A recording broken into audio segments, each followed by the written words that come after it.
Mr. Chairman, I actually would like to speak before the vote because I would like what I'm saying to be considered when people are casting their votes. Of course, the senator has a right. I hope he will recognize that there are colleagues of his who need to go to the floor. Please proceed. Thank you, Mr. Chairman. I think clarity is a good thing in politics and life. I think transparency is a good thing in politics and life. All of us, when we go back to our states, our constituents are interested in what we support and what we stand for. The question of the police, do we support the police or oppose the police? That has become an important political question back home. The debate over abolishing the police is sadly and astonishingly to me a real debate in today's Democratic Party because there are multiple elected Democrats who vocally embrace abolishing the police. It's not just at the local level. It's not just the mayor of New York City. It's not just the mayor of Minneapolis. It's not just the mayor of Portland that advocate abolishing the police.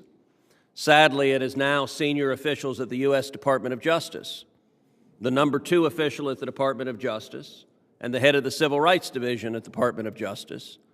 Both are among the leading advocates in the country for abolishing the police. Both, in writing, repeatedly and emphatically advocated for abolishing the police last year. 1 year ago, in writing, they advocated abolishing the police. Now, every Democratic member of this committee maintains, oh, no, I don't support abolishing the police. At the same time, every single Democrat in the United States Senate voted to confirm not 1 but 2 senior officials at the U.S. Department of Justice who are among the leading advocates of abolishing the police.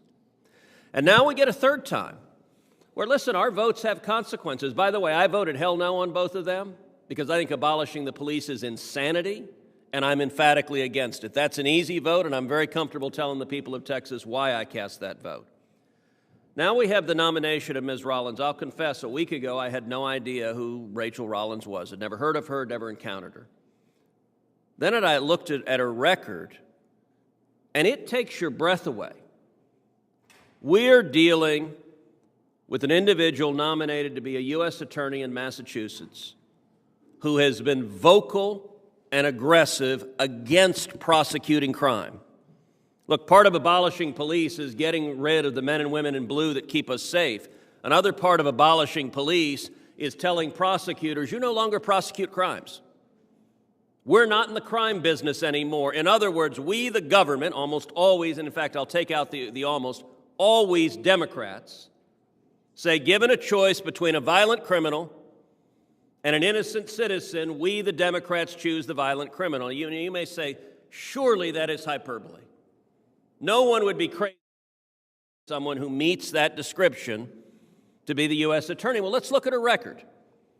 First of all, Ms. Rollins, in February, she was very candid that she came into the job of DA as a crusader. Here's what she said, quote, if you want to change the criminal legal system, become a prosecutor. Why? She explains why. Because you have, quote, the power to determine charges and what crimes to decline to prosecute.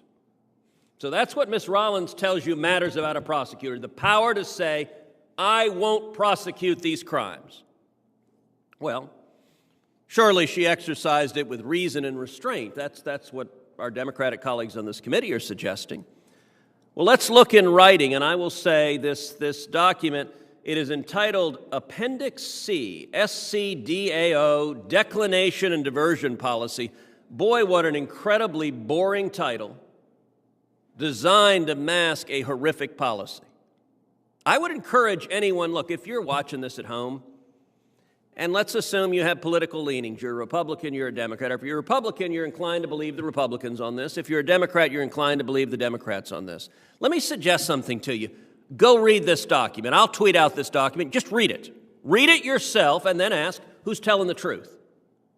Because for all the Democrats saying, no, what do you mean she won't prosecute crimes? Let me read from the document she prepared. Charges on the list of 15 should be declined or dismissed pre-arraignment, so even before the proceedings start, without conditions. So we're not going to put any conditions on it. No matter what, just throw it out. We don't want to see these cases. And in fact, the next sentence says, the presumption is the charges that fall into this category should always be denied. Always. So no wiggle room of, oh, just in some cases. Always is what she wrote, even when attached to another charge. So if you have a multiple criminal, we just throw out these crimes. Basically, this is the prosecutor saying, I'm the legislature. Those pesky elected legislators that actually voted on the criminal code, I don't care what they say. I am erasing these crimes from the criminal code. Okay, let's see. Listen, there's some dumb laws. You know, maybe what she's erasing, I'll tell you, in Texas, it is still, I believe, a crime. Senator Cornyn may be able to confirm it, to carry wire cutters in your pocket unless they protrude 3 inches or more. Now, that actually goes back to the days of cattle rustling. If you had a prosecutor who says, all right, we're not going to have an aggressive wire cutter in the pocket carrying prosecution unit, I'd be good with that. So maybe the categories of crimes that she says are no longer crimes in my jurisdiction, maybe they're that kind of thing, the stupid things. Well, let's start. What's the first one on the list? Trespass. Okay, I want everyone to think about this. And what's interesting is this is not just in red states. I want the people of Delaware to think about this. The people of Connecticut, the people of Hawaii, the people of California or Georgia. Do you want laws against trespass enforced in your community? Well, according to this individual that the Democrats want to make the top federal prosecutor of the state of Massachusetts, trespass is no longer against the law. Someone comes into your house, onto your property, no biggie, ain't a crime anymore. All right, what else isn't a crime? Shoplifting. You know, all of us have seen the videos, I think exclusively in Democratic cities, of shoplifters brazenly breaking into stores and stealing and stealing and stealing and running out. And why do they do it? They do it, for example, in San Francisco, because you have a prosecutor there who won't prosecute them. So you know what? Hey, I like stores where the price of everything is zero. That'd be a pretty amazing thing. Not very good for the stores, not very good for the community. But this prosecutor says there is no shoplifting. Now, if you want to steal a bunch of stuff, this is your person. If you're actually a small business owner, if you'd like to not have it open season on people breaking into your store and stealing everything in it, that might concern you. What else? Larceny.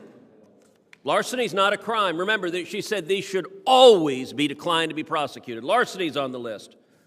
What else is on the list? Disorderly conduct disturbing the police.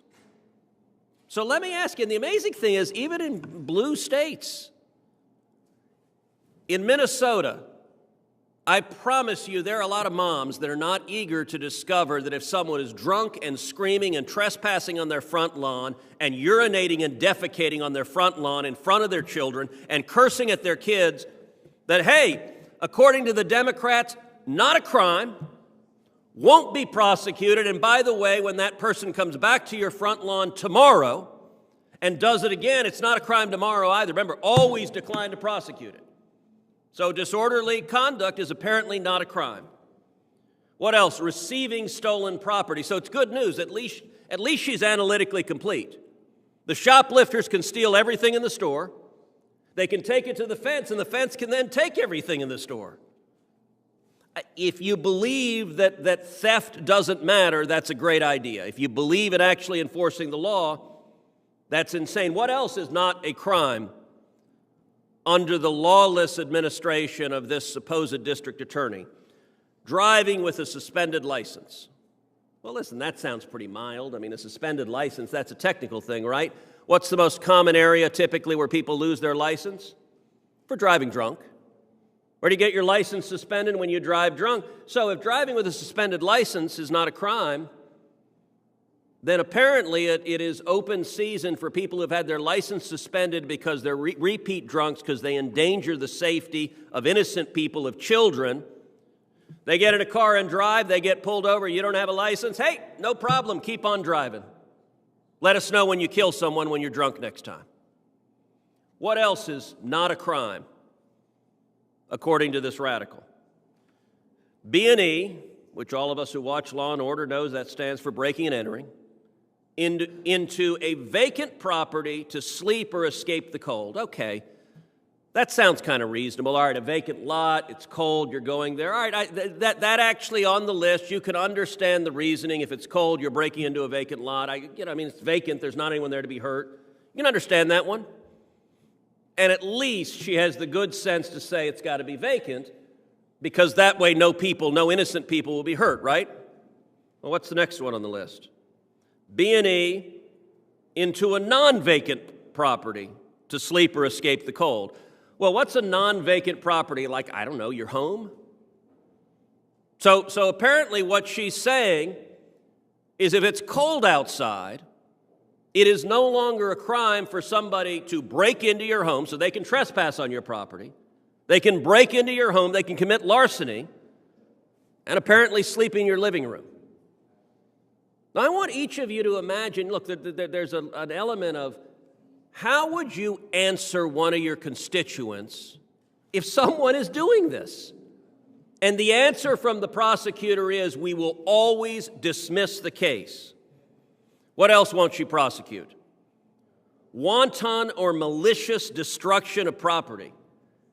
I don't know about you, but wanton and malicious are typically pretty bad. Ain't a crime under her. What else? You could say, well, at least none of these are violent, right? Well, breaking into a non-vacant property, that has the potential for violence. You know what else is not a crime? Threats. You can make a direct threat. You can threaten innocent people. You can threaten children. You can commit threats. Not a crime. What else is not a crime?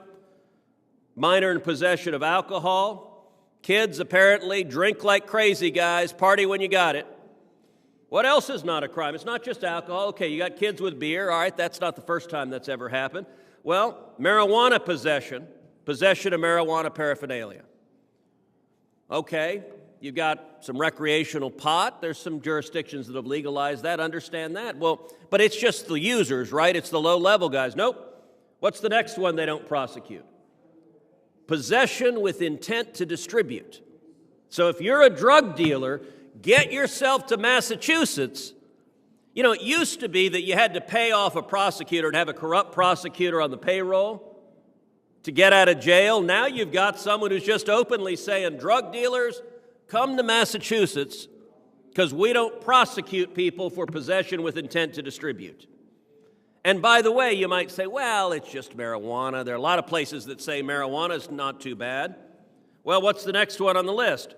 Non-marijuana drug possession. So, could be pot, could be, I haven't studied the details of that crime, but I'm assuming non-marijuana drug possession includes heroin, includes crack, includes cocaine, includes fentanyl, PCP, LSD, all of those. Hey, if you got kids, a lot of us on this committee have kids, I don't know, I would be kind of dismayed by a prosecutor who says if there's a drug dealer in my kid's school with a backpack full of fentanyl selling it to other kids, we're not going to prosecute him. But apparently the Democrats on this committee are not dismayed. And by the way, on the question of do you support cops or not, the last one on this list is really incredibly revealing. Resisting arrest. Police officer goes, confronts someone who's violent. They're violent. They engage with them. They resist arrest. What's the prosecutor say? Man, it really stinks to be you. I'm sorry you chose to be a cop. But it's open season. Apparently, resisting arrest is now the standard way of interacting with the police in Massachusetts. This is lunacy. And by the way, to make clear that her policy of not prosecuting anything is consistent with her advocacy of abolishing the police, here's what she said at an earlier public gathering. Rollins also spoke about the much-discussed concept of defunding the police. Okay, let's find out. Where is she on defunding the police? She said that defund is not the verb she would use. Okay, that's good. I'm sure every Democratic talking point is going to take that portion of the statement. She wouldn't use the verb defund, but rather reimagine. Okay, reimagine may be good, may be bad, hard to tell, or reallocate. Now, anyone who knows anything about defund means take the money out of, get away their funding. Reallocate means take the money away, get away their funding. And she explains, she elaborates on this. I think we're asking the police to do far too much. I think we can reimagine and reallocate some funding, take money away from the cops. Those are her views, and I'll give you, to have a sense of just how extreme this nominee is, I want to point to Art Acevedo. Senator Cornyn knows Art Acevedo. He used to be the chief of police in Austin. He used to be the chief of police in Houston. He's now in Miami. Art is a Democrat. He is a partisan Democrat. Art is an ambitious partisan Democrat. He has his eyes on higher office. No one has ever missed that about Art. Art is now the president of the Major Cities Chiefs Association. I've had a lot of disagreements with Art Acevedo. Here's what liberal Democrat Art Acevedo says about Rachel Rollins. Quote, people like Ms. Rollins are, quote, going so far that we're putting the criminal and their interest in front of the victim's interest. So I started these remarks by saying transparency matters. I assume moments from now we're going to vote, and we're going to have a party line vote, and every Democrat just going to go ahead and vote for this candidate. You're not going to have listened to anything the Republicans have said, and then you're going to go tell your constituents, what do you mean? I don't support abolishing the police. Well, transparency matters. You now know her record. If you believe that we should actually prosecute crimes, if you believe that people shouldn't trespass on your property at home, shouldn't be able to break into your home, shouldn't be able to shoplift, shouldn't be able to resist arrest, shouldn't be able to commit threats, and have someone who is ostensibly the prosecutor immunize them and allow that conduct, then there's only one thing to do, which is vote. And let me say, I find it amusing we're having an argument about whether this is a roll call vote or not. I agree it should be a voice vote, and we should unanimously reject this nominee. That would be, if we were in the land of reason, that's what we would do. But we're instead in partisan polarization, and so every Democrat will happily, like Pravda, vote aye, and then pretend you didn't. But facts are stubborn things, and anyone who reads this document knows exactly what kind of radical this prosecutor is. Thank you, Senator Cruz. Senator Blumenthal, may we take the roll call vote? Absolutely. All right, folks, thank you so much for joining us here at Golden State Times. If you're new to the channel, we encourage you to subscribe by clicking that middle button. Also, check out our previous video by clicking the video on the right, or a video you might enjoy by clicking the video on the left. Also, don't forget to click the thumbs up button and share this video on social media. Peace.